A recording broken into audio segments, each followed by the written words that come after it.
Bien, bueno, saludos a los que están presentes en la sesión de hoy. Vamos a continuar con el curso.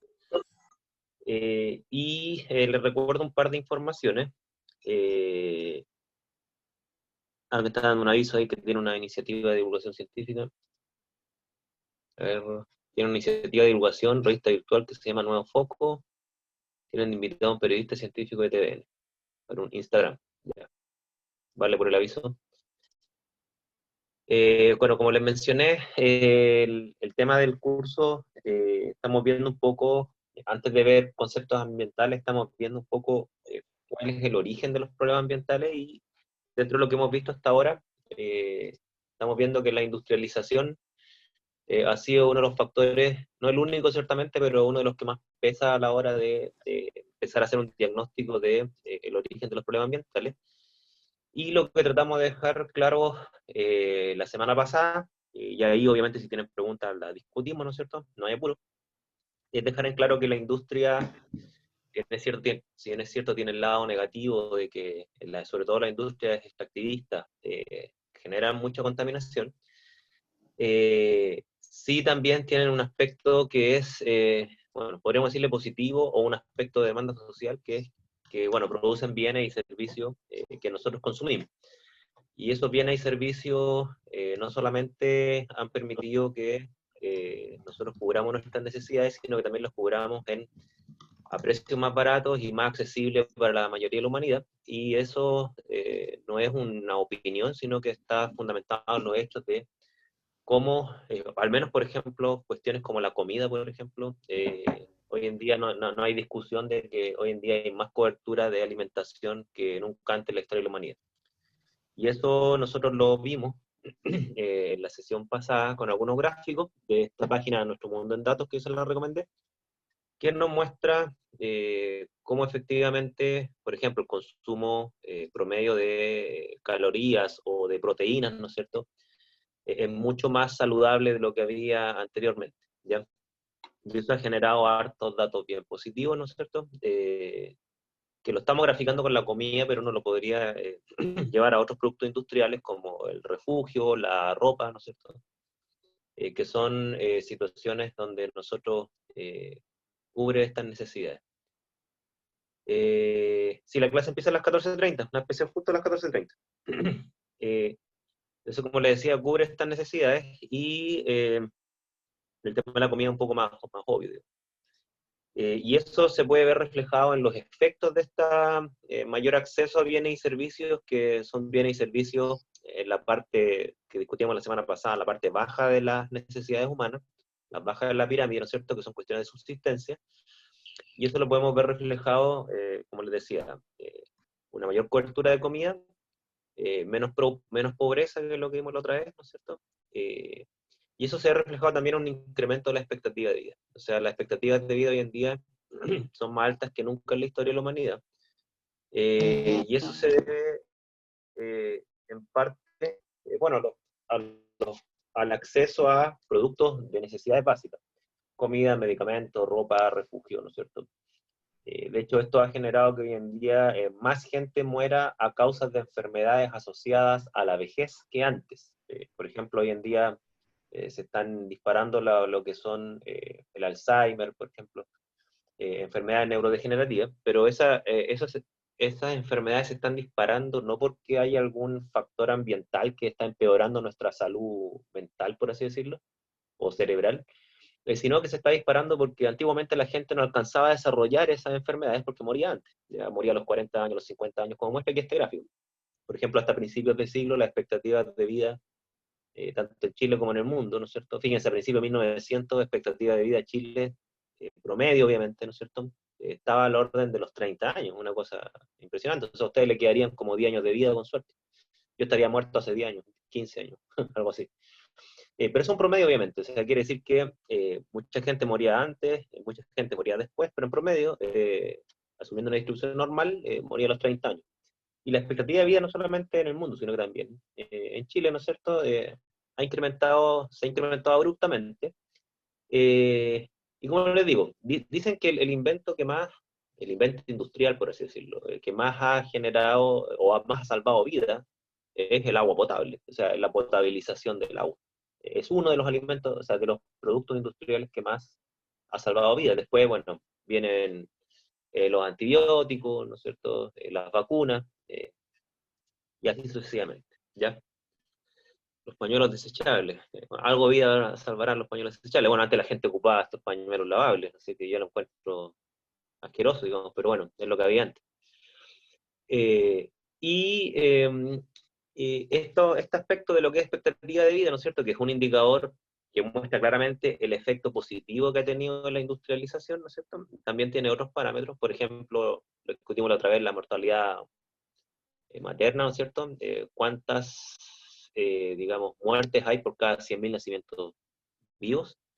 Y a nivel mundial, ¿no es cierto?, eso ha bajado abruptamente en los países donde está, ¿no es cierto? Y también vimos la mortalidad infantil, que también lo discutimos la otra vez, ¿no es cierto?, que la mortalidad infantil también, afortunadamente, todos estos desarrollos han generado que la mortalidad infantil sea muy, muy baja. ¿Ya? Antiguamente, fíjense, nos muestra que la mortalidad infantil bordeaba casi el 40% para los primeros 5 años de vida. O sea, si uno se pone una ventana de 5 años de vida, o sea, el 40% de los niños menores de 5 años moría antes de los 5 años. ¿Ya? Entonces, la muerte era una cosa casi normal, ¿no es cierto? Muerte infantil, me refiero. Y hoy en día esto ha bajado más o menos al 5% a nivel mundial. Tengo entendido que Chile tiene algo así como uno y tantos, por ciento, muy, muy bajo. Y bueno, eso son buenas noticias, ¿no? Y si ustedes ven las causas, bueno, la mayoría de las causas son productos médicos y productos de salud, ¿ok? Buena comida, medidas higiénicas, antibióticos, ¿no es cierto? Bueno, también procedimientos médicos, obviamente, a la hora del parto, cuando se complican, ¿no es cierto? Y así sucesivamente. Buenas noticias, mortalidad infantil ha disminuido mucho, ahí está, en esta parte que estoy marcando con el puntero del mouse, estaría la curva de Chile, ¿no es cierto? Eh, Esto está normalizado por cada 1.000 nacimientos vivos, ¿no es cierto? Y ustedes ven, en el caso de Chile, de cada 1.000 nacimientos vivos, más o menos ha pasado la década de los 50, morían aproximadamente 150, un poquito más, de niños de cada 1.000 nacimientos vivos antes de los 5 años. O sea, más del 10%, fíjense, una cosa que hoy en día uno no se lo puede ni imaginar. Pero si ustedes tienen la suerte de tener abuelos o bisabuelos vivos, pregúntenle cómo era la situación de los nacimientos cuando ellos eran jóvenes. A ver, ¿qué les cuentan? Yo tengo todos mis familiares mayores, les ha muerto un niño. ¿Ya? Así que no es una cosa, digamos, extraña. Bueno, esto ya lo vimos, ¿no es cierto? Y esto también se ha extrapolado, ¿no es cierto? Algunos lo asocian esto a la revolución industrial también. Ustedes lo podrán criticar, otros dicen que no tiene nada que ver.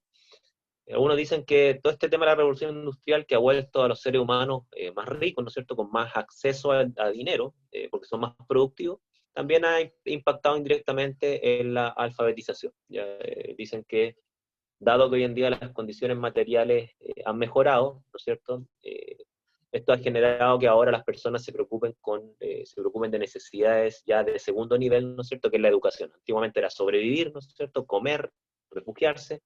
Ahora es educarse, y la alfabetización también ha mejorado muchísimo. O sea, la gente que era analfabeta, a principios de 1800 era la mayoría, ¿no es cierto?, casi el 90%, y hoy en día el analfabetismo ya está bajo el 20%, ¿no es cierto?, y eso estamos hablando del promedio mundial, que siempre es un promedio peor que el chileno, ¿no es cierto?, porque más o menos los 200 países que hay en el mundo, aproximadamente, normalmente Chile en términos de desarrollo humano se ubica aproximadamente en el puesto 33, 35, ¿ya? O sea, está un poco sobre la mitad de la tabla. Entonces la situación mundial siempre tiende a ser un poco peor al promedio chileno.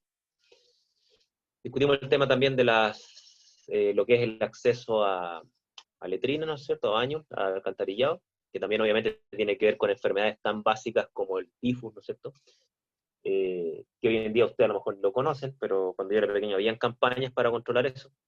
Hoy en día esto está casi como erradicado. Eh, y así sucesivamente. Eso es lo que vimos en la sesión pasada, ¿no es cierto? Entonces, Dentro de las conclusiones o dentro de los hechos que he tratado de orientarlo, y ustedes díganme si es que lo ven claramente o no, es ver que los problemas ambientales son más complejos de lo que se tiende a decir en los medios de comunicación, ¿ya? Porque en los medios de comunicación se tiende a establecer una especie de caricatura, que se establece que están los industriales, los malvados industriales por un lado, las pobres víctimas de la contaminación por otro, ¿no es cierto? Y es una guerra entre esas dos clases, ¿ya? Sin embargo, lo que trataba de hacerles ver a ustedes es que las industrias y los dueños de las industrias, aunque sea estatal o aunque sea privado, ¿no es cierto?, existen porque cubren necesidades humanas. Y nosotros, los que somos también, obviamente, víctimas de la contaminación, también en parte somos causantes de esta porque consumimos estos productos.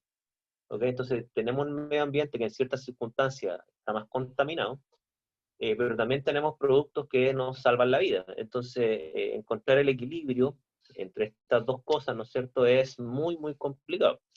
Y también vimos la clase pasada que no es solamente el tema de sobrevivencia, sino que también en parte es la calidad de vida, porque también les mostré la clase pasada que también nos ha ahorrado hartas horas de trabajo hogareño los productos industriales. ¿Ya?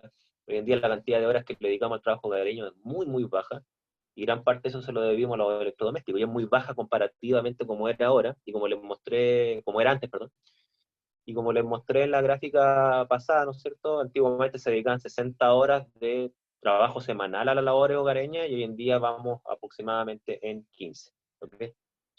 Entonces el tema es complejo, o sea, la idea es no caer en simplismo, ¿no es cierto?, de ser anti-industria, porque sí, claro, si eliminamos la industria, tendríamos que volver a antes de la revolución industrial con todos los indicadores que ya conocemos, ¿ya?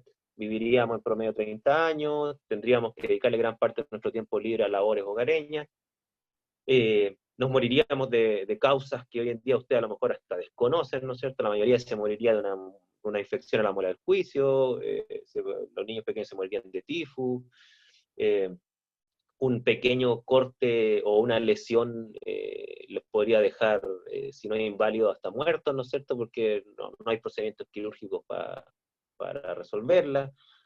La calidad de su alimentación sería bajísima, viviría en estado de nutrición mucho más débiles, mucho más pequeños y con capacidades intelectuales bastante disminuidas, que es lo que se demuestra en la gente que come mal. ¿Okay? Y bueno, entonces no hay una solución perfecta conocida hasta ahora. Obviamente que hay soluciones proyectadas, pero en el papel aguanta mucho. ¿Ya? Todavía no hay nada demostrado, ¿no es cierto?, que pueda poner un justo equilibrio lo que es el desarrollo humano con el cuidado del medio ambiente. Eso más o menos lo que he tratado de explicar. Entonces, estoy abierto aquí a las dudas, consultas, ¿no es cierto?, que quieran plantear. Los escucho o los leo. ¿Dudas, consultas?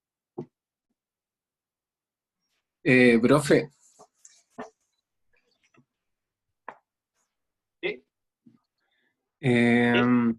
o sea, entiendo lo que va, pero como que, claro, todas estas mejoras, la calidad de vida, por decirlo de alguna forma, eh, igual es como mucho así lo que se abusa de eso. Por ejemplo, cuando dan datos de que, no sé, en agosto ya se acabaron como los recursos que tenía la Tierra así como para darle al planeta. Eh, o sea, mira, ahí hay un tema que, como te comentaba, es un poco difícil de resolver. Ese reloj, ¿no es cierto?, o ese como cálculo de recursos, yo honestamente desconozco cuáles son sus bases científicas, ¿ya? Yo soy súper honesto, soy súper escéptico de ese cálculo por una razón bien simple, que si los recursos, si se normaliza un año los recursos del planeta y están diciendo que los estamos acabando en agosto, querría decir que cosa que pasa en 5 años y el planeta estaría devastado. ¿Ya? Porque si estamos consumiendo la mitad de los recursos en menos de un año, ¿no es cierto?, a la mitad del año, quiere decir que si tú multiplicas la mitad de la mitad de la mitad, desde que se creó este indicador no tendríamos planeta. Hay una cosa que no me cuadra ahí. Ahora, yo entiendo sí lo que va, o sea, de que estamos sobreexplotando el planeta en varios aspectos, sí, sí, y eso sí está cuantificado. Por ejemplo, lo que está cuantificado es la cantidad de suelo que estamos degradando por año, ¿no es cierto? Y de hecho hoy en día que dicen que más de la mitad del suelo ya está transformado en suelo agrícola, o sea, el suelo mundial. Y eso es un dato que obviamente que que si tenemos 7.000 millones de personas, ¿qué va a pasar cuando seamos 14.000 millones de personas? Que no va a quedar suelo nativo, ¿no es cierto? Entonces, yo entiendo el punto que vas, independiente de que yo soy escéptico de ese indicador que se promulga en la prensa. Yo no he encontrado ningún paper que fundamente ese indicador. Ahora, cuando uno dice que se abusa, ¿no es cierto? Ahí es donde hay que poner el punto, digamos, en un aspecto que es bien importante. Y aquí, permíteme 10 segundos porque tengo la ventana abierta y alguien está taladrando fuerte. Deme un segundo.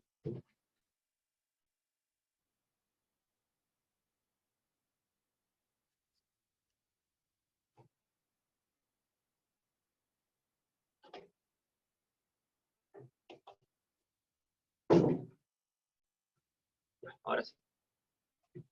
Tenía en la cabeza ya, pero cortalo.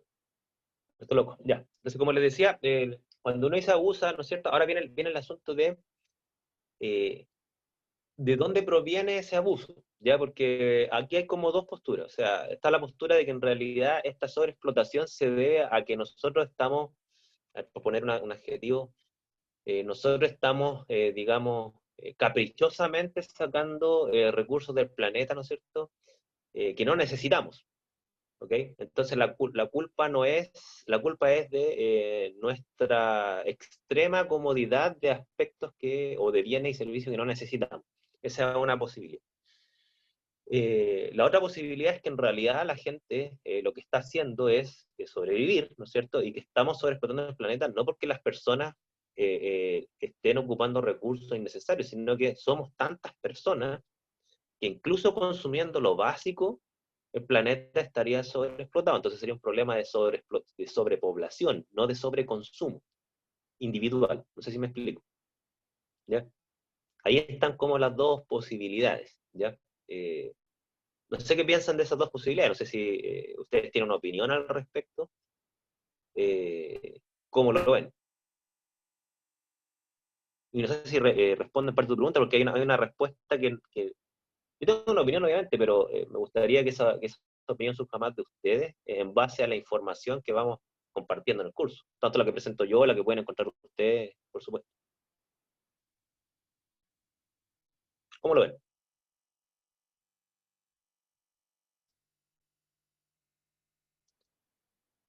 Rafaela dice que quizás sea un poco de ambas. Y mira, si tú tienes la postura que es un poco de ambas, la pregunta, ¿no es cierto?, que como que yo devuelvo, Rafaela, es decir, pero entendiendo que son ambas, supongamos, ¿no es cierto?, ¿cuánto pesa cada una? ¿Cuál pesa más? ¿O son más o menos equitativas, ¿no es cierto? Profe, ¿Sí? sí que yo encuentro que, viéndolo a largo plazo, yo encuentro que la sobrepoblación es la que pesa más. O sea, se puede generar una cultura eh, sobre el medio ambiente y sobre no el sobreexplotación de recursos, pero yo encuentro que a largo plazo, aún así, mientras más seamos en el planeta, más difícil va a ser llevar eso. Entonces, O encuentro que... sea, tú ahí manifiestas. Disculpa, ¿Mm? continúa. Disculpa, continúa. No, no, era eso que al final encuentro que si lo vemos a un largo plazo, encuentro que debería ser igual preocupante la sobrepoblación que el... Claro, lo que pasa es que lo que tú mencionas, ¿no es cierto?, es una postura, y si ustedes son bien atentos a lo que dicen incluso los expertos en temas ambientales en los medios de comunicación, hay algunos expertos que no mencionan nada de la sobrepoblación, otros que sí la mencionan, ¿ya? Eh, y los que plantean que son ambas, ¿no es cierto?, ¿cuánto pesa cada variable? Por ejemplo, les pongo un caso. Si nosotros fuésemos lo más ecológico del mundo, o sea, consumiéramos solo lo necesario para sobrevivir con la energía más limpia del planeta, ¿no es cierto? ¿Cuánto aguanta el planeta? ¿Cuántos seres humanos? ¿Ok? Y esa forma de ver lo que entiendo un poco a lo que apunta esa especie de reloj o de cálculo del consumo de los recursos del planeta, ¿no es cierto? Y cuánto esto se renueva. Entiendo que apunta un poco a eso, ¿ya? Eh, pero este sobreconsumo, si es que se debiera a la sobrepoblación, surgiría la pregunta, ¿y cuántos seres humanos aguanta el planeta dado el desarrollo tecnológico actual? ¿Ya? Porque esto es muy importante lo que les voy a decir, porque, miren, antiguamente habían unos cálculos, de hecho, esto que les voy a decir sale en el libro, se lo voy a mostrar, voy a hacerle una propaganda nuevamente a este libro maravilloso, a este libro, ¿ya? Que aquí está en inglés, aunque ya salió en español ya, se llama En defensa de la ilustración, se llama en español, ¿ya? Aquí en este libro cuentan cálculos que eran más o menos catastrofistas, parecidos a los que me acaban de plantear. O sea, decía que a principios de 1900, si mal no recuerdo, había un científico bien famoso, que no recuerdo el apellido, que hizo el siguiente cálculo. Dijo, ¿cuántos seres humanos aguantaba el planeta? Pero lo hizo en base a un cálculo bien simple. Hizo un cálculo de cuánta comida genera una hectárea. ¿Ok? Luego estimó cuántas hectáreas hay cultivables, ¿no es cierto?, en el planeta, y proyectó, por lo tanto, cuánta comida podía generar el planeta, y en base a eso hizo un cálculo de algo así como que cuando llegáramos a los 4.000 millones de seres humanos, íbamos a empezar a matarnos por comida, literalmente, porque el planeta no iba a poder alimentar a la humanidad. ¿Ya? ¿Qué es lo que cuenta este libro? Que ese cálculo terminó fallando enormemente. ¿Por qué? Porque ese cálculo se hizo en función de la eficiencia de cultivo de la época, pero luego la tecnología cambió enormemente y la eficiencia de las hectáreas cultivables se multiplicó por 7, por 10, por 12, por el riego automatizado, por los fertilizantes, por los cultivos hidropónicos, por los transgénicos, ¿no es cierto? Entonces, esos cálculos finalmente no sirvieron para nada, y somos 7.000 millones de personas y todavía el planeta, de acuerdo a algunos cálculos, puede producir mucho más comida. ¿Ya? Ahora, como no podemos predecir los adelantos científicos y tecnológicos futuros, porque por definición la creatividad no es predecible, ¿no es cierto? Son como chispazos de genialidad que surgen de repente, que generan cambios significativos en la sociedad. En estos momentos uno lo que puede hacer es estimar en base a la realidad actual, y la realidad actual lo más probable es que no sea la realidad futura en términos tecnológicos. ¿Ya? Entonces, el tema de la sobrepoblación, que obviamente debe pesar, ¿no es cierto? Es difícil estimar cuánto pesa y cuánto va a pesar en 10 años más, en 15 años más. ¿Ya? Antes de leer el comentario de Michelle, de hecho hay unos cálculos que dicen que incluso el tema de la sobrepoblación, las estimaciones demográficas muestran que vamos a llegar como tope más o menos a los entre 10.000 y 12.000 millones de seres humanos, y después va a empezar a bajar la población. Pero eso son proyecciones, y ¿en base a qué se basan esas proyecciones? Se basa en que mientras más se desarrollan los países, menos hijos tienen las personas jóvenes. ¿Ya? Y esto en Chile es un dato archi demostrado. O sea, en promedio la gente tenía, no sé, a principios del siglo 5 o 6 hijos. Después en la generación de mis padres y mis abuelos tenían 3 o 4, ¿no es cierto? Después ya pasaron a tener 2. Creo que en Chile vamos en 1,8 ahora. O sea, ustedes son la generación que menos hijos ha tenido en la historia, ¿no es cierto? Y, por ejemplo, en España, que es un país que nos lleva un par de décadas de desarrollo por delante, ya van en 1,2. ¿Ok? Entonces, en estos momentos los países que tiran la demografía, en el sentido de que nacen más hijos de las personas que mueren, ¿no es cierto?, es mayormente India, África y parte de Sudamérica. ¿Ya? Pero, por ejemplo, Norteamérica y Europa van al revés, son continentes que se están envejeciendo. ¿Ya? Y Chile, que está entre los países más desarrollados, al menos en Sudamérica, también es el país que tiene menos natalidad. ¿Ya? Entonces, pero eso en base a lo que se proyecta. ¿Ya? Entonces, si supongamos que llegamos a ser 12.000 millones de personas, ¿aguanta el planeta eso? Algunos dicen que en términos de comida sí, en términos de comida sí, incluso con la tecnología actual. ¿Ya? El problema que dicen que algunos dicen sí, pero es que comida no es lo único que necesitamos, también necesitamos espacios de esparcimiento naturales, ¿no es cierto? También necesitamos carreteras, y ahí la cosa se comienza a complejizar, porque si fuese solo comida, uno haría los cálculos para terrenos cultivables, pero también se necesita refugio, ¿no es cierto? También se necesita industria para producir ropa, comida, etc. Aquí Benjamín dicen, me salté la intervención de Michelle. Michelle dice, creo que en cuanto a la cantidad de población también es un factor de repartición de los recursos. O sea, si estamos claros con eso, Michelle, de que, por ejemplo, el caso más claro es la comida. O sea, hoy en día el planeta, en base a la tecnología, produce más comida que nunca. Y hay países que botan toneladas de comida, en los países más desarrollados. Y también hay países que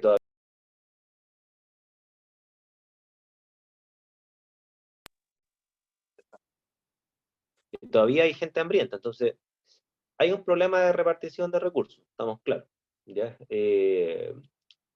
Y ahora lo que sí también estamos claros es que si uno hace como una proyección estadística de cuántos son los muy pobres y cuántos son los muy ricos, todavía los más pobres, entendiéndose pobres de pobreza extrema, son muchísimos más que los ultra ricos. Ya sea, hoy en día los ultra pobres, los que están en pobreza extrema, son aproximadamente 700 millones de personas. ¿Ya?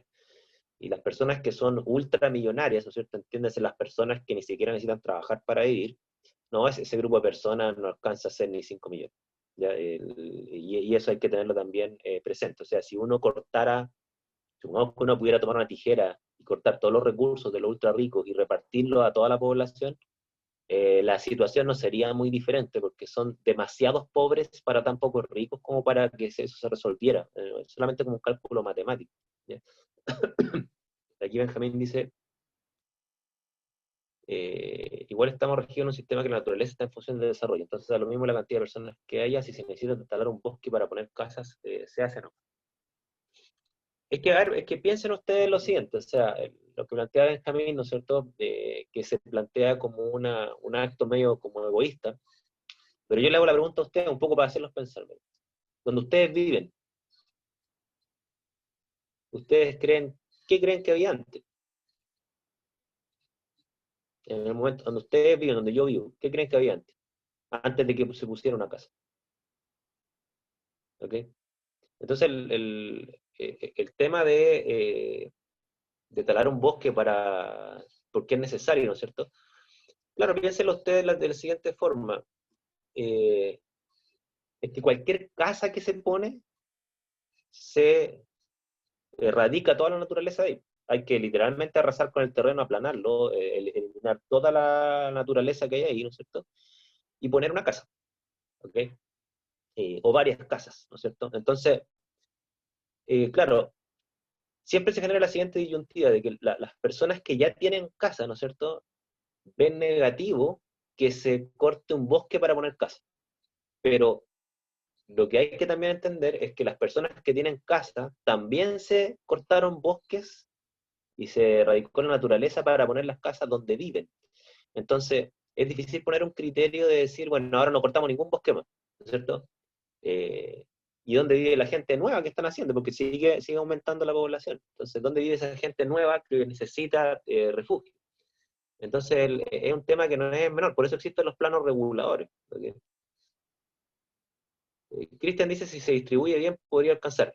Si se distribuye bien, ¿qué, Cristian? Eso es súper importante. ¿La comida? ¿El terreno? No sé si lo podría explicar un poco, si se distribuye bien, ¿qué? Sí, la comida. Claro, o sea, si se distribuye bien la comida, supongamos que alcanza. Ya yo no tengo el dato así como cuantitativo para decir que si le quitamos el exceso de comida que comen los norteamericanos y los europeos, que son los que más comen y los que más comida botan, ¿no es cierto? Supongamos que si uno hiciera el cálculo y alcanzara para alimentar a toda la gente que está hoy en día por ese extremo. Pero eso es para 7.000 millones de personas. Y cuando seamos 9.000, igual vamos a tener que producir más comida. No sé si me explico. Ya porque la gente que nace nueva, no nace, digamos, puede demandar muchas cosas menos, digamos, pero lo que va a demandar sí o sí es comida. Y va a demandar 2.000 a 2.500 calorías diarias. ¿Ok? Y esa comida hay que dársela. Y va a demandar entre 60 y 150 gramos de proteínas diarias, por lo menos. ¿Ya? Y esa hay que dársela, ¿ya? Y hay que producirla. Entonces, si repartiéramos esto ahora, no nos quita el problema de que va a venir una demanda mayor cuando aumente la población. ¿Ya? No sé si me explico. ¿Ya? Eh, Rafaela dice, quizá haya modo de remediar la utilización errática de recursos naturales al fomentar el uso de materiales renovables y no desechables, por ejemplo.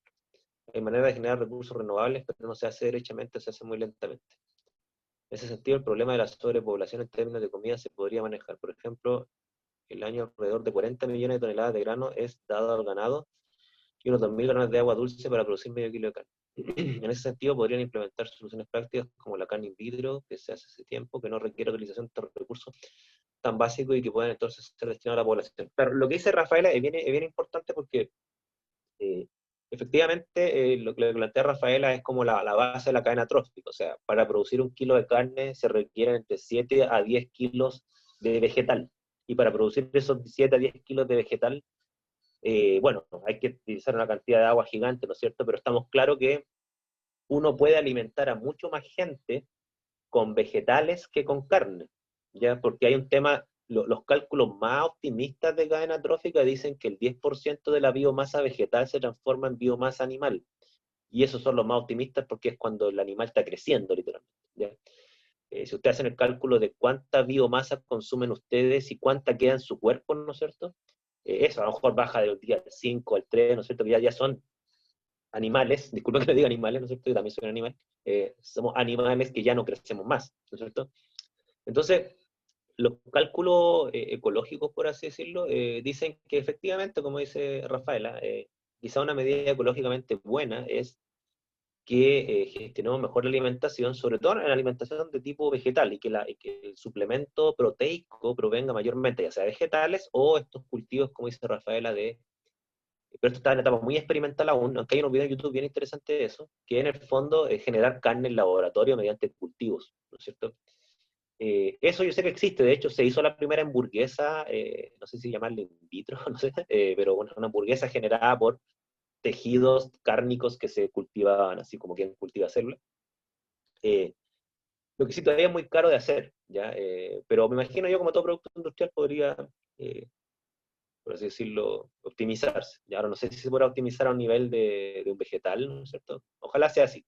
Ahí resolvemos dos problemas, ¿no es cierto? Este desperdicio de recursos para producir 1 kilo de carne animal y también la matanza animal, que obviamente que tiene problemas éticos detrás. ¿Ya? A ver, Benjamín dice, no es un prejuicio solo lo necesario para la comodidad. Si no fuera, si fuera o contrario, sería hipócrita indignarme por el bosque. O sea, claro, Benjamín, si entendí bien lo que tú estás planteando, es lo que hemos dicho, digamos, de las primeras sesiones. O sea, así como uno consume recursos, tanto de terreno, de agua, de energía, ¿no es cierto? Cuesta por un tema ético y moral prohibirle a las generaciones que vienen que no lo hagan también. Nosotros, bueno, eh, también hemos destruido el planeta donde estamos pisando ahora en nuestro hogar era también naturaleza. ¿Ya? Y ahí hay un tema que no es menor, pues, o sea, en la típico que pasa que las personas se van a vivir en un lugar natural, ¿no es cierto? Están ellos más o menos solos, poquitas casas, y después cuando empiezan a llegar más personas se enojan. Entonces como que quieren el terreno para ellos, ¿no? Es una cosa así. Hay que tener un poco de cuidado, ¿ya? Porque todos tienen derecho a comer y a un refugio. Ahora el asunto es cómo se lo proveemos sin, digamos, costos innecesarios, pero que van a haber costos, van a haber costos. O sea, todos necesitamos comida, todos necesitamos refugio. Y para comer hay que tener áreas cultivables y para tener un refugio hay que tener casas que están ubicadas en terrenos. ¿Okay? O sea, nosotros somos seres que arrasamos con los terrenos. ¿Ya? Michelle dice, también se debería trabajar eso en cuanto a distribución de áreas verdes, porque hay sitios donde solo existe pavimento y sitios donde hay mucha vegetación, siendo la primera categoría la más abundante en cuanto a lugares habitados. Claro, pero mira, ahí se genera un poco un equilibrio que es difícil encontrar la solución, lo que planteas tú, Michelle, de que la solución más óptima para la naturaleza sería que todos viviéramos hacinados. Por ejemplo, puros edificios y chicos. De manera que en una hectárea, hacia arriba, ¿no es cierto?, ustedes tienen 200 viviendas. ¿Okay? Y ojalá 200 viviendas bien chicas, ¿no es cierto? Entonces, obviamente que la calidad de vida de esas personas que viven hacinadas en departamentos múltiples, no estamos hablando de departamentos amplios, con extensas áreas verdes, ¿no es cierto? Estamos hablando de departamentos los más básicos, esos que están ahí como en Santiago, que incluso algunos lo han acusado que son eh, indignos, y 30 metros cuadrados, una torre que tiene 300 departamentos, eso sería súper ecológico. ¿Ya? Porque con poca área le damos refugio a mucha gente. Pero ¿cómo es la calidad de vida de esa gente? O sea, esa gente escucha a sus vecinos todos los días, ¿no es cierto? No tiene área de esparcimiento. Entonces, ¿cómo resolvemos este tema? Chuta, es complicado, es complicado. ¿Ya? Yo no sé de ustedes el tipo de vivienda que tienen ahora, pero yo me la he paseado por todo, ¿ya? Yo he vivido desde casas tremendamente chicas, sin patio, con solamente un antejardín, y ahora tengo una casa con un patio gigante, ¿no es cierto? Entonces yo soy el ser menos ecológico quizás de este curso. Pero también la calidad de vida que tengo, sobre todo en pandemia, es bastante buena. O sea, yo puedo salir a esparcirme en mi patio, jugar con mi hija, con mi mascota, no sé, lo que sea, y no me estreso, ¿no es cierto? Aquí Benjamín dice, en Ciudad de Francia, en Corea, hay departamentos de menos de 10 metros cuadrados. Bueno, ese es un departamento súper ecológico. En 10 metros cuadrados tenemos un ser humano. Y más encima, apilado en una altura, porque hay varios departamentos de 10 metros cuadrados bajo ti, ¿no es cierto? Y sobre ti, ¿ya? ¿Qué calidad de vida que tienen? Entonces serían el equilibrio entre la calidad de vida y el uso del terreno es súper difícil de lograr. ¿Eh? De hecho, una vez le preguntaron al Dalai Lama un tema parecido a este, ¿no es cierto? Estaban hablando del tema del uso de los recursos y todo.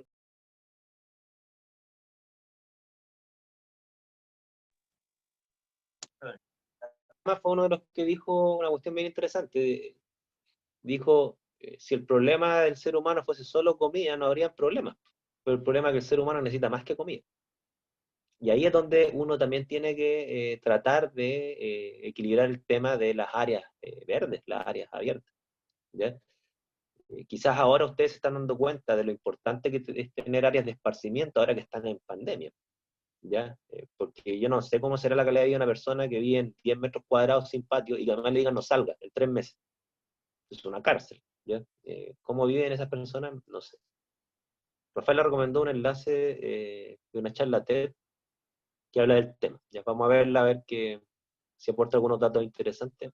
Gracias, Rafaela, por el enlace. Voy a verlo. Vean los dos, a ver si es que sacan datos. Es importante que si ustedes tienen datos de otras fuentes, por favor, tráiganla, que tengan que ver con lo que estamos conversando. Ya yo busco datos, pero no quiere decir que lo que yo busqué es lo mejor que existe necesariamente, es lo mejor que yo he encontrado. Eh, Aquí Benjamín dice, hay casos pequeños que no ayudan, donde vivo está declarado en sequía hace 5 años, pero todos los veranos las piscinas y los jardines verdes de las casas están siempre funcionando. Entonces, si no es posible conocer el contexto local, es difícil ponerse en el contexto mundial. Claro, mire, sí, es re complicado. O sea, una piscina es innecesaria. Usted a lo mejor me van a decir, me atrevería a decir, dígame si me equivoco, la mayoría me va a decir, obvio que sí. Desperdicio de agua, no necesito piscina, ¿no es cierto? Eh, Ok, pero la pregunta que le hago es, ya estamos claros que no necesitan piscina para sobrevivir, ¿ok? Pero ¿les mejora la calidad de vida una piscina o no? Sobre todo en una ciudad que les da 35 grados en verano. A tuvieron un balneario, bueno, bien por ti. Muy poca gente tiene ese privilegio, ¿ya? Vean cuánto vale el metro cuadrado cerca de un balneario. Ahí se van a dar cuenta de que Benjamín es millonario. Y no lo sabe. Igual tiene piscina, o sea, Benjamín es un burgués. Tiene piscina y acceso a la playa. La envidia de todo, ¿ya? Michelle vive en un hoyo de Quilpué. Yo también, Michelle, soy de Quilpué. ¿Ya? Y claro, o sea, estar en Quilpué en verano con 33, 35 grados, ¿no es cierto? Sin aire acondicionado, sin nada, díganme cómo la pasan, ¿ya? Porque a lo mejor los que vienen en Valparaíso, Viña, donde con suerte les llega a 24, 25 grados en verano, no les genera mucho problema, pero los que le llegan a los 30, 35, bueno, 40 grados, como dice Ítalo, díganme qué les parece es la idea de que la piscina está de más, digamos. ¿Ya? En fin, ¿ya? Entonces el problema no es fácil, ¿ya? No es fácil. Y como yo les mencioné también, no sé si fui suficientemente explícito, eh, muchas de las cosas que ustedes consideran lujos, como quizá una piscina, ¿no es cierto? Se relativiza bastante, no solamente a la gente que vivimos en zonas de mayor temperatura, o sea, no estamos al lado del mar, ¿no es cierto? Sino también muchas cosas que ustedes utilizan ahora son consideradas lujo hace 20, 30 años atrás. O sea, el hecho que la mayoría de ustedes tengan un computador, ¿no es cierto? Es un lujo. En mi época era un lujo. En mi época el que tenía computador era un tipo millonario. ¿Ya? los computadores personales, así como de hogar, se empezaron a hacer accesibles, al menos para mi entorno social, más o menos a mediados de la época de los 90. ¿Ya? Ahí recién la gente empezó a tener como computadores para el hogar, entendiendo que esos computadores ya empezaron a bajar la barrera de los $2000, que era ya donde alguien podía pagarlo con mucho esfuerzo. ¿Ya? Pero hoy en día la mayoría de ustedes tienen computadores portátiles, estables, ¿no es cierto? Y son lujos que hoy en día para ustedes son cosas normales, pero en nuestra época eran lujos. ¿Ya? Eh, y bueno, el acceso, ¿qué decir usted? El acceso que tiene a la cultura y a la entretención es una cosa muchísima mayor que lo que teníamos en nuestra época. ¿Ya? Ustedes tienen acceso no solamente a través de internet, sino que todos estos servicios de streaming gratuitos o pagados que existen, ¿no es cierto? Gigantes. Entonces ustedes manejan lujo, que consumen energía, consumen recursos, que hoy en día ustedes los consideran normal. Entonces, ¿dónde está el límite entre lo que es un lujo, lo que es algo normal, o lo que es una necesidad básica? Quizás esto último un poco más claro, cuesta verlo. ¿Ya? Entonces, si ustedes pueden aportar datos que nos permitan aproximar un poco más claramente a este equilibrio entre consumo y sobrepoblación y ver dónde están los pesos relativos de ambas variables como para poder hacer un diagnóstico un poquito más preciso de qué es lo que está de más, qué es lo que está de menos, qué es lo que qué es lo que se podría hacer mejor a nivel social, por favor aporten. ¿Ya? Y lo que quiero graficar es que el tema es complicado, es hacer un diagnóstico fácil, a mi juicio no es serio, no es serio hacer un diagnóstico fácil así como que es que debiéramos consumir menos. Sí, pero ¿qué menos? Menos agua, menos comida, menos casa, menos autos. Sí, pero ¿quién compra autos? Con suerte la gente tiene uno o ninguno. ¿Ya? Entonces ahí viene el tema de que los diagnósticos son más complicados cuando uno se va, digamos, al área chica. ¿Ya? Así que Benjamín, tú eres el privilegiado del curso. ¿Ya? Y está en la casa de Benjamín, dijeron, pero. Bien. Más dudas, por favor, consulta. Antes de pasar a los temas que vienen, no hay ningún apuro. Yo tengo que dejar esto lo más claro posible. ¿Ya? Dudas, consultas.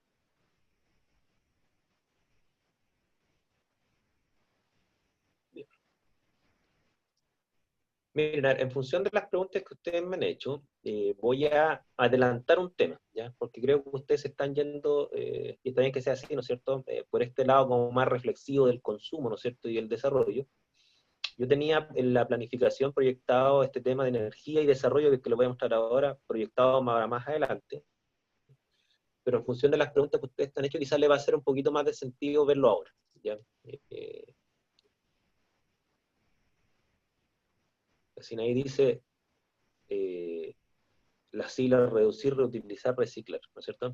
Y fíjense que esto de reducir, reutilizar y reciclar, claro, o sea, parte un poco del control de los desechos, ¿no es cierto? Que es otra dimensión, es decir, mira, ¿saben qué? Nosotros tenemos necesidades, consumimos, ¿no es cierto? Pero ¿qué hacemos con nuestros desechos? Pues ojalá que sean lo menos posible, ojalá que los podamos reutilizar y o reciclar, ¿no es cierto? Y eso obviamente que es un aporte, pero fíjense que ese aporte es independiente de lo que estamos discutiendo, que es el tema de, bueno, cuando nace más gente y hay más gente viva, ¿no es cierto? ¿Y qué hacemos con sus necesidades básicas? ¿Okay? Ambas cosas son dos problemas que pueden ir por carriles, creo yo, separados, o sea, no son excluyentes. ¿Ya?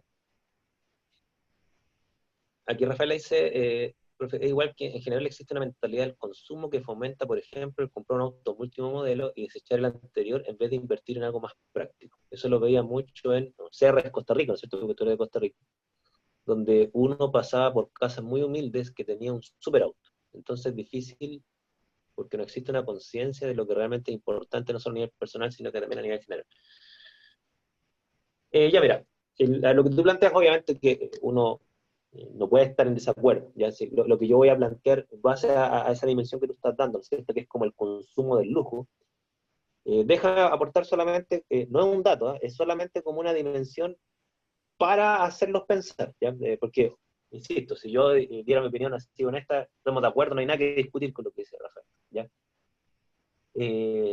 Pero aquí viene el tema que yo se los planteo así, para que lo piensen y para que averigüen el dato, ya, averigüen el dato. ¿Cuántas personas, ya sea a nivel mundial o a nivel local, ¿no es cierto?, a nivel de Chile o Costa Rica, ¿no es cierto?, pueden hacer eso hoy en día, porcentualmente hablando? O sea, ¿cuántas personas, aunque sean endeudándose, ¿ya? Pero cuántas personas realmente tienen la capacidad, ya sea porque tienen dinero o porque tienen capacidad de endeudamiento, de llegar a el lujo del cual estamos hablando? O sea, autos último modelo, ¿no es cierto? O un auto último modelo y que lo cambio cada 3 años. ¿Qué porcentaje de la población puede hacer eso? Piensen en eso, encuentren el dato, ¿ya? Encuentren el dato. Yo no tengo el dato preciso, yo tengo como datos más generales de Chile. Yo creo, en base a otros datos que manejo, yo creo que el porcentaje de la población que puede hacer eso, yo creo que en Chile no puede ser mayor de un 10%, ¿ya? Y por una razón bien simple. Si en la distribución de los ingresos que tienen en Chile, hay un dato que dice que cerca de la mitad de los chilenos gana 350.000 pesos mensuales, o menos, ¿ya? Esa es la mitad de los chilenos. Y ustedes, que también me sé más o menos lo que ustedes estarían ganando si es que se titulan, ¿no es cierto?, y trabajan más o menos en los campos de lo que es la química o las licenciaturas en ciencia en general. Ustedes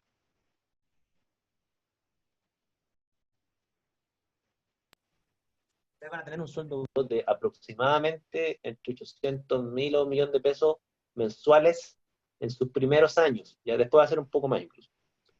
Y fíjense que ustedes con ese sueldo, ustedes quedan inmediatamente en el 20% más rico de la población, en términos de ingresos. ¿Okay? Y yo creo que con 800.000 pesos mensuales ustedes no pueden comprarse un auto de lujo, diciendo que ustedes van a estar en el 20% mayor ingreso de la población. Y ni así van a poder comprarse un auto de lujo. Porque estamos hablando de un auto de lujo que vale, no sé, 30 millones de pesos. Para que ustedes puedan comprarse un auto de 30 millones de pesos, supongamos a crédito, a 5 años, ¿no es cierto? Bueno, ustedes tendrían que tener una capacidad de endeudamiento de, bueno, supongamos que hay cero interés, ya. De 30 millones de partido en 5 años son 6 millones de pesos. Por lo tanto, ustedes tendrían que tener una capacidad de deuda, pagar cuotas mensuales de 500.000 pesos si es que existiera cero interés. ¿Okay? Y para que un banco les dé un préstamo que implica una cuota de 500.000 pesos mensuales, ¿no es cierto?, ustedes tendrían que ganar más o menos como 2,5 millones para arriba. ¿Ok? Ustedes no tendrían que estar en el 20% más rico de Chile, tendrían que estar en el 5% más rico de Chile. ¿Ok?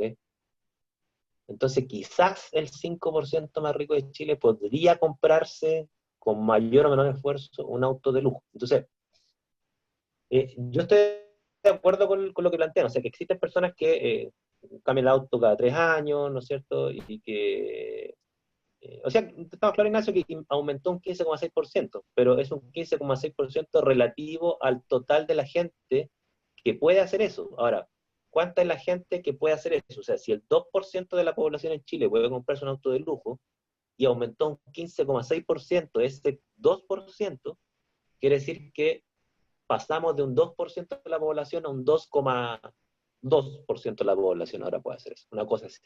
¿Ya? Si es que uno lo lleva como en términos porcentuales. Entonces, a lo que voy yo es que la realidad nacional, ¿no es cierto?, lleva a que esas personas que existen, ciertamente, dada la realidad económica del país, igual son súper pocos porcentualmente. Son súper pocos porcentualmente. ¿Ya? Y eso que Chile, como les mencioné, está en el desarrollo humano en el puesto 37 por ahí de los 200 países que hay. O sea, la realidad mundial es incluso menos que eso. No sé si me explico. ¿Ya? Entonces, claro, a veces uno ve que, no sé, llegaron, o China vendió 5 millones de Ferrari, no sé por un invento, no sé, Ferrari no hacen los chinos, pero China vendió 5 millones de autos de lujo. Pero son 5 millones por una población de 7.000 millones, no sé si me explico. Entonces, igual sigue siendo porcentualmente muy, muy poco. Entonces, eso solamente quiero le den un peso, ¿ya? En el sentido de que el sobreconsumo, el consumo de lujo, o esto de ir renovando cosas, ¿no es cierto? Esto de ir renovando cosas, la gente que pueda aspirar a eso es muy, muy poca, ¿ya? Muy, muy poca. Quizás ustedes lo van a lograr cuando empiecen a trabajar y a lo mejor hagan negocio o empiecen a ascender, ¿no es cierto? Podría ser, ¿ya?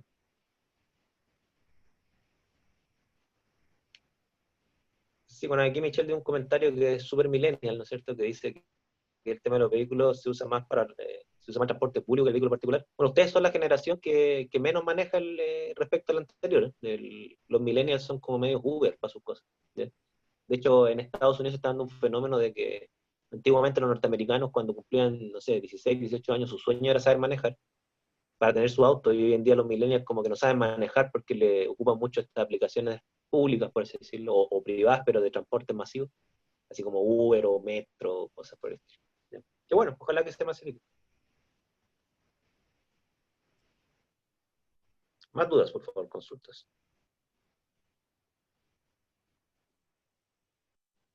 Sí, sí, ya, Rafael mencionó una cosa que es bien, bien interesante, dice, endeudarse no es difícil, acceder a un préstamo no es difícil.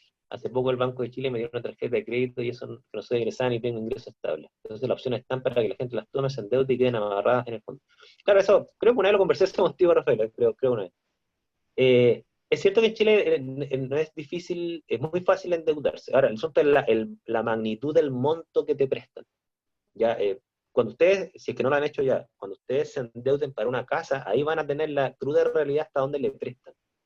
Y los cálculos que se hacen es que la cuota del crédito hipotecario no puede superar el 30% de sus ingresos brutos. ¿Ok? Hasta ahí les presta el banco. Y eso es para la casa, ¿ya? Claro, es que exactamente, como dice Michelle, considera la edad, porque, claro, si ustedes se meten a los bancos a los 25 años, entonces un banco dice, bueno, esta persona va a trabajar hasta los 65, por lo tanto, si le doy un crédito a 30 o 40 años, que es lo que puede acceder una persona joven, ¿no es cierto?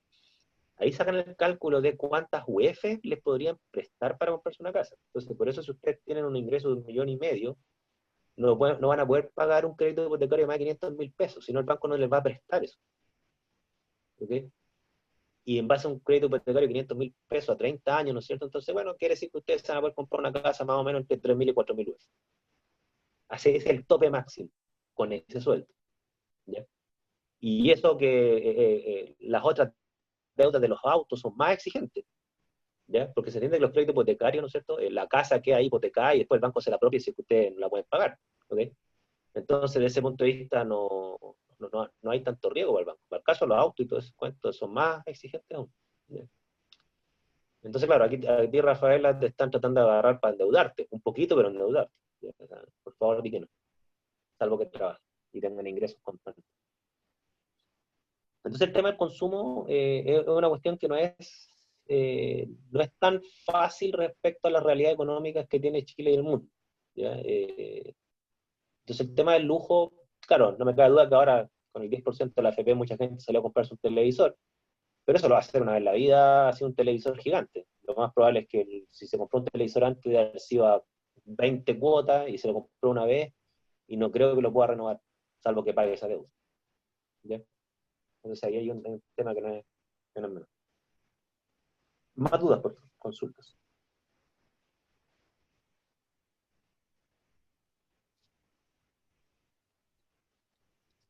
Miren, yo les quería mostrar algunas estadísticas extras, ¿no es cierto? Eh, cuando se empieza a ver cuál es el factor común del desarrollo, uno dice, bueno, es la industria, ¿ok? Pero la pregunta que surge es, bueno, ¿y por qué la industria desarrolla más a la humanidad? ¿Ok? Y todo lleva a que la industria es capaz de procesar más cantidad de energía que una persona sola con su fuerza muscular, ¿ya? Entonces, hay una relación bien directa entre energía y desarrollo. Es decir, se plantea a nivel entre social, científico y económico que la humanidad ha mejorado en sus condiciones materiales debido a que es capaz de procesar más cantidad de energía. ¿Y quién puede procesar más cantidad de energía? Las maquinarias industriales. ¿Okay? Entonces, aquí yo les muestro, fíjense, cómo un poco esto se refleja gráficamente. ¿Ya? Aquí ustedes ven el consumo energético que había a nivel global, ¿no es cierto? Separado incluso por matriz energética, y esto viene desde 1800, es decir, antes de la Revolución Industrial, y después cuando empezó las industrias en 1850 y cuando ya se masificaron más o menos en 1950. Y si ustedes ven, el consumo energético se ha disparado enormemente. ya, o sea, de menos de 5.000 terawatt hora, ¿no es cierto? Ahora vamos en 140.000 terawatt hora, ¿no es cierto? Y eso que se ha multiplicado no tiene relación solo con la multiplicación de la población. O sea, las veces que se ha multiplicado los terawatt hora, ¿no es cierto? No es que la humanidad se ha incrementado 20 veces el número, no, no, se ha incrementado 2 o 3 veces, no más que eso. Pero sí, el consumo energético se ha disparado enormemente. Y aquí está más o menos cómo se cubre esa demanda energética, ¿no es cierto? Combustibles fósiles, carbón, petróleo, gas natural, hidroeléctrica, nuclear, eólica, solar, etc. ¿Ok? Entonces, toda la humanidad consume cada vez más energía. ¿Ok? Y aquí tengo una pregunta, ¿no es cierto? ¿Cuáles regiones del mundo han aumentado o bajado su demanda energética? Aquí está separado por regiones del mundo. O sea, en rojo está Asia, en verde está Norteamérica, en amarillo está Europa y Eurasia, ¿no es cierto? Latinoamérica y el Caribe, en este verde un poco más claro, este medio, y África. ¿Estamos? Entonces, todas las zonas del mundo han incrementado su consumo energético. Todas. No hay ninguna excepción. ¿Estamos? Y a nivel global, obviamente, esto se ve reflejado en lo que estamos hablando. Ahora, claro, hay países o sea, hay zonas del mundo que su incremento de demanda energética, en términos de la pendiente de incremento, ¿no es cierto?, se ha visto mucho más acentuada que otras. Por ejemplo, Asia, acá desde el año 2000 a la fecha, la que tiene las pendientes más grandes, ¿no es cierto? Porque, bueno, han sufrido un desarrollo económico y material gigante. ¿Ya? Pero el tema del consumo energético, bueno, ninguna zona del mundo escapa a esto. Y, bueno, este es el caso chileno, ¿no es cierto?, que no ha sido la excepción. Ya, claro, Chile tiene estadísticas mucho más recientes, eso sí, ¿no es cierto?, porque es un país bastante joven. No hay estadísticas de 1800, pero sí hay estadísticas de más o menos de 1965 a la fecha. Y ustedes ven, hasta entrada el término de la dictadura, ¿no es cierto?, aquí a fines de los 80, principios de los 90, Chile tenía un consumo energético que oscilaba un poco, pero no se veía una tendencia al alza muy acentuada. Sin embargo, ya más o menos cuando empezamos a entrar en democracia,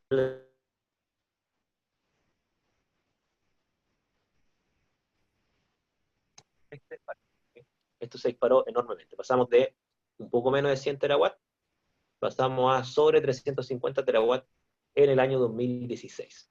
¿Okay? Y la población chilena no creció tanto. Ya, o sea, porque fíjense que estamos hablando que se multiplicó de 3 a 4 veces el consumo energético en Chile. Y la población chilena no creció tanto. Hay algunos cálculos que dicen que cada 10 años, Chile tiene un promedio que cada 10 años se duplica la demanda energética. Cada 10 años. O sea, una década, doble energía. ¿Okay? ¿Qué les parece ese gráfico? ¿Les parece positivo, negativo? Y está separado por tipo de fuente energética. Petróleo, carbón, ¿no es cierto?, gas natural, y la renovable aquí que está en chiquitito por acá arriba. Ahora, les hago una pregunta, ya también para que la piensen. Si me quieren adentrar una respuesta, súper, bienvenido. Nos quedan más de 10 minutos. ¿Ustedes creen que puede haber desarrollo sin un incremento tan grande de consumo energético? Porque aquí Chile se desarrolló ciertamente, ¿no es cierto?, pero con un incremento de consumo energético gigante. ¿Ya?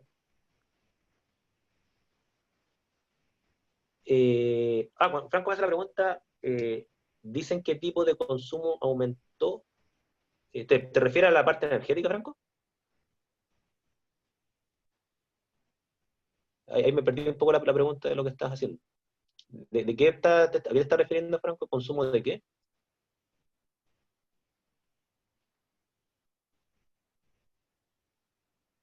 ¿Qué sectores están? Mira, en Chile se da una cuestión, yo les voy a mostrar los datos más adelante, porque tengo los gráficos de eso, que más o menos los sectores energéticos están divididos en 3 tercios, ¿ya?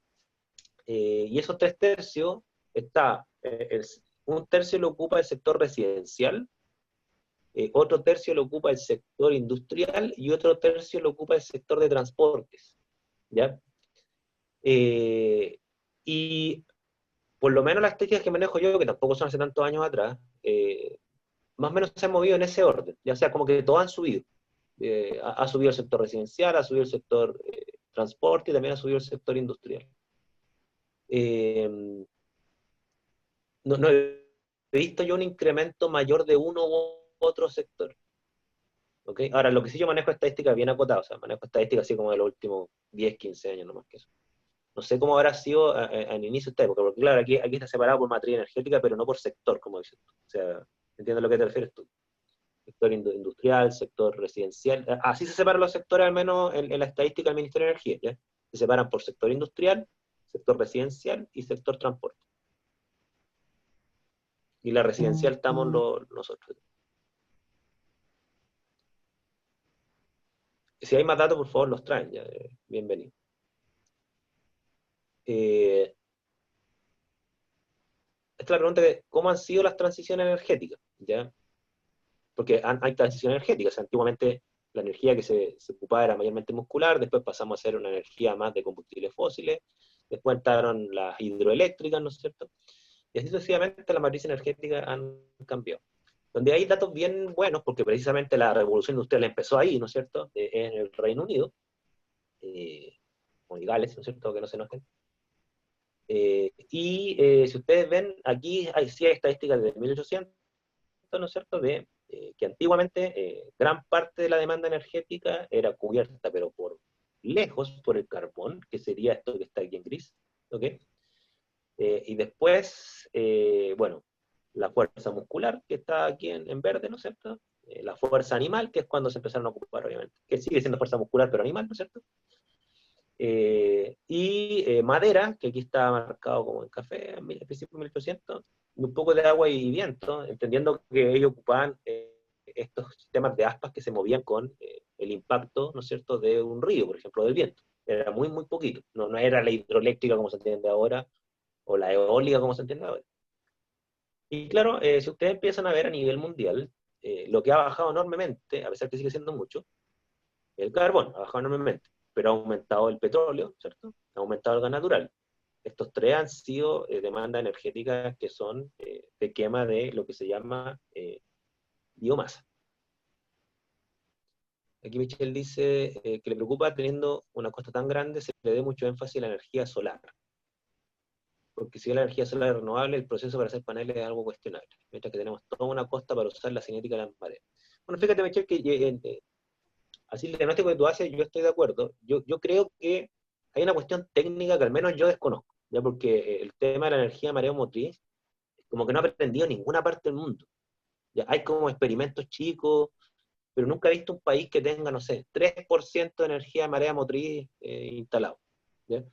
Yo creo, es una especulación, que hay algo técnico ahí que imposibilita que esta tecnología, digamos, se haya masificado. Yo he visto reportajes en la televisión, estos sistemas funcionando, pero no sé qué pasa. Quizás es lo que dice Benjamin, por lo mejor la agresividad del medio hace que los materiales resistan bien poco, vaya no saber. Y ahí sí que desconozco la parte técnica, pero algo debe pasar, ¿ya? Algo debe pasar. Ahora, la buena noticia es que el carbón ha bajado su consumo, que el carbón por lejos es la matriz energética más contaminante que hay y la que más gente mata, ¿no es cierto? Aunque se ha reemplazado por el petróleo, que igual no es inocuo para nada, ¿no es cierto? El gas natural es un poquito más inocuo, aunque sí genera problemas con el efecto invernadero también, al igual que el petróleo y el carbón.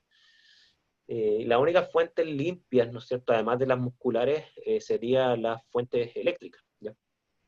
Pero que electricidad generada por fuentes, digamos, no de combustible fósil ni de biomasa, o sea, llámese hidroeléctrica, llámese nuclear, ¿no es cierto?, llámese solar fotovoltaica o incluso la maremotriz. ¿Ya? Porque finalmente todos estos sistemas se basan en mover aspas que generan electricidad. Y esas aspas yo las puedo mover quemando petróleo, quemando carbón, quemando gas natural, o mediante energía nuclear, o mediante energía potencial de un agua cayendo, ¿no es cierto? Que es lo que sería la hidroeléctrica, ¿no es cierto? Hay varias posibilidades. Miren, aquí viene una cosa que se la voy a decir a ustedes así directamente. Ya que ustedes me gusta hablarle a ustedes la generación del presente y que se va a tomar los puestos de poder en el futuro. Nos van a desplazar. Aquí está el consumo per cápita 2015 separado por país, per cápita. ¿Ya? Mientras más oscuro es el color, ¿no es cierto? Más consumo de energía per cápita tiene ese país. ¿Ya? Si ustedes ven, por ejemplo, si yo le digo a usted, díganme un país ecológico, así como que el que uno dice, oye, este país es ecológico, ya, hay que seguirlo. ¿Qué país se le viene a la cabeza? Un país ejemplo de ecología, de cuidado por el medio. Algún nórdico, ¿no es cierto? Finlandia, Groenlandia, no sé si Groenlandia, Alemania, Holanda, ¿no es cierto? Súper. Países Bajos, cosas por el estilo, ¿no es cierto? Bueno, si no me falla, porque yo no tengo no tengo memoria geográfica, ¿no es cierto? Estos países están más o menos por acá. Porque aquí está, bueno, Portugal, España, Francia, Italia, Alemania, el Reino Unido, ¿no es cierto? Y ya los países, Noruega, los nórdicos, están como por acá, así como toda esta zona, ¿ya? Eh, Fíjense que si uno, un poco más arriba, por acá, no sé, porque ahí no estamos viendo para Asia, acá, ¿ya? Si ustedes ven, el consumo energético de esos países es peor que el nuestro. Nosotros consumimos menos energía per cápita que ellos. De hecho, Sudamérica y África, ¿no es cierto? Uno lo ve, si uno reduce la conciencia ambiental al consumo de energía per cápita, África y Sudamérica son los ejemplos a seguir.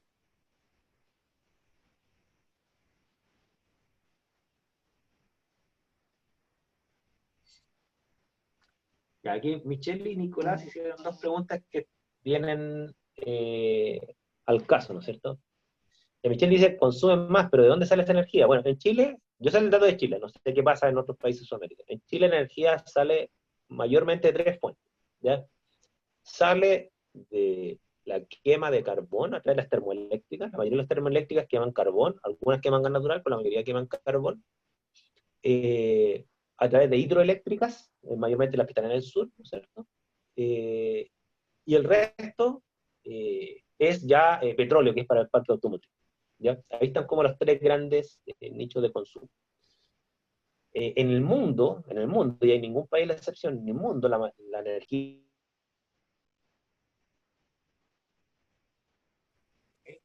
en el mundo, como el transporte es petróleo. Ahora, la energía que provee al sector industrial y residencial, claro, ahí hay una diversidad gigante. Ya, pero la mayoría se mueve entre hidroeléctrica, nuclear, ¿ok? Francia, por ejemplo, la mayor parte de su materia energética es nuclear, y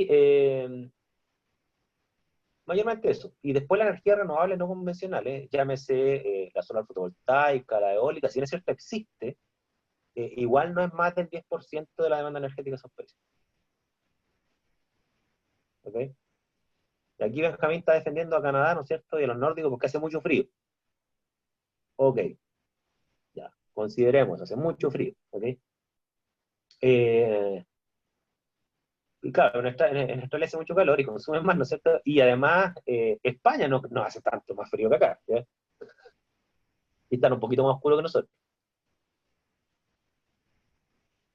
Entonces, hay que tener harto cuidado cuando uno dice la conciencia ecológica, porque al menos consumo energía no se debe. Y lo que se me olvidó agregar, ¿no es cierto?, que era el comentario que habla Nicolás. Bueno, fíjate, Nicolás, que precisamente, si hay una cuestión que está más o menos concluida, es que todos los países que se han desarrollado lo han hecho a costa de un mayor consumo energético. O sea, la razón por la cual nosotros consumimos menos parece que no es que somos más ecológicos, que somos más pobres. ¿Ok?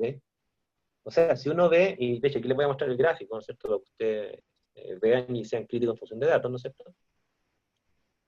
Eh, Chile, por ejemplo, entendiendo que se desarrolló más o menos desde la democracia hasta ahora, Chile ha incrementado su consumo de energía per cápita enormemente, casi lo más que duplicado. Aquí está el gráfico de Chile.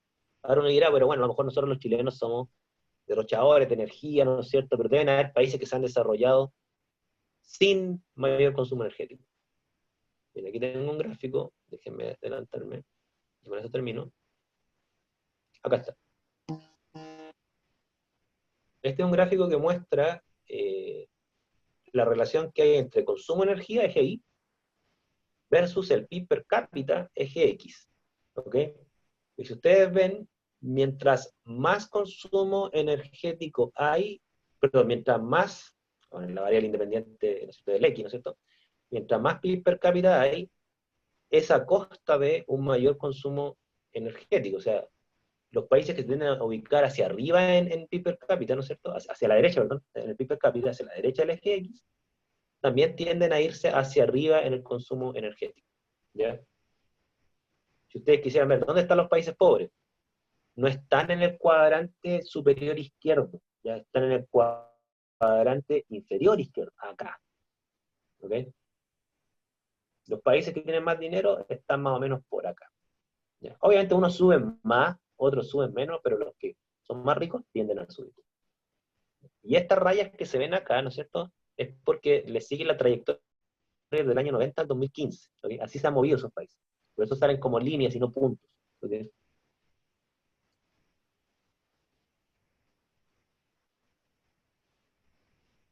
Entonces, parece que nadie ha encontrado,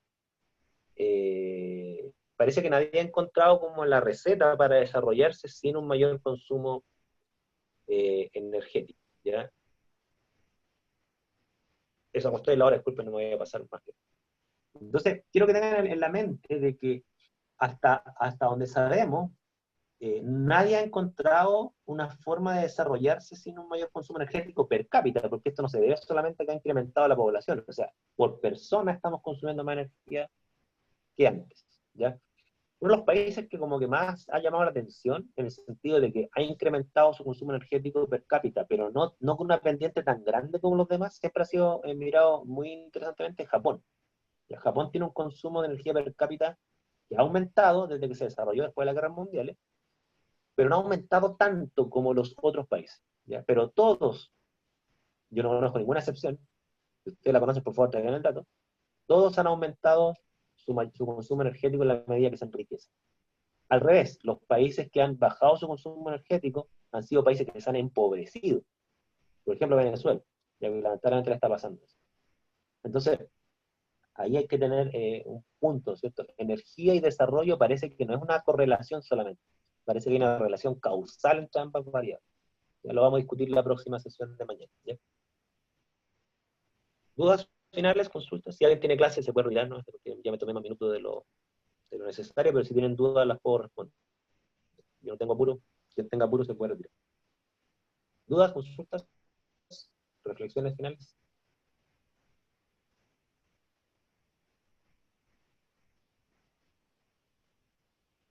¿No? Ya. Bueno, entonces continuamos mañana. Esta clase la voy a subir en un par de horas. ¿Ya? Cuídense y nos vemos mañana. Ojalá sigan participando y asistiendo en la proporción que lo están haciendo hasta ahora. Saludos. Chao.